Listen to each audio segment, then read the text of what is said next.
sanaa ya uigizaji hii kwanza kabisa inabebwa na vitu vitano. Hivi vitu vitano wakati mimi nafundishwa nilikuja nikavigroup katika magrupu matano, yani A, B, C, D mpaka E. Sababu E ina maana iko vitano. A ni appearance. Appearance ni kitu muhimu sana kwa mwigizaji. The way unavyo appear. Muonekano wako. B ni body structure. Muonekano wako wa mwili. Kwa mwigizaji lazima una mwili ambao sehemu yote unaingia. Kwa mwili ndio urudisha hapa. Ukinipeleka kama mwanafunzi na shoot. Ukinipeleka kama tajiri sasa au baba mwenye familia na shoot. Kwa hiyo unakuta ni sehemu ni kama zile fungu malaya zile ambazo zinafungua kila sehemu. Kwa hiyo unakuta kwa mwili huu naweza nika shoot character yote ile bila limitation. Au mtu kusema kwamba character hii umeshoot lakini umeiforce, haikusuit.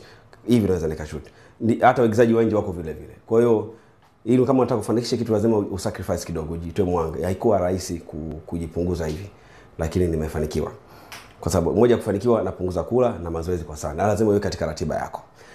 Namalizia. Kwa hiyo B ni body structure, C ni civilization. Artist yote kama unataka kugrow internationally lazima uwe civilized. Ili kuwa civilized liko katika mawanda mapana sana, lakini siku nikipata muda nitaelezea. D ni discipline. Discipline, sanaa yote duniani inahitaji discipline. Kama hauna discipline, hautodumu wala hautofanikiwa. Na wasanii wengi wanashindwa kudumu katika industry yoyote ile, iwe music ya nini, kwa sababu hawana discipline. Discipline kuanzia nawe kazi yako, industry yote usipoiheshimu na hiyo haitokuheshimu. Na yale malengo unayotaka wewe yafanikiwe hutayapata kwa sababu huna discipline. Discipline ya kazi. Jitume. E ya mwisho ni education. Education. Elimu. Ukiwa talented, yani ukiwa na kipaji, ukiongezea na elimu, basi unakuwa msanii mzuri.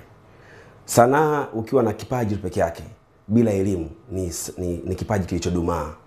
Lakini ukiwa na kipaji ukaongezea elimu, unakuwa na kipaji endelevu chenye muonekano ulio katika mawanda mapana sana. Kwa hivyo ndio vitu vitano ambavyo vinatakiwa katika sanaa hii. Kuna wengine wanatamani kuigiza.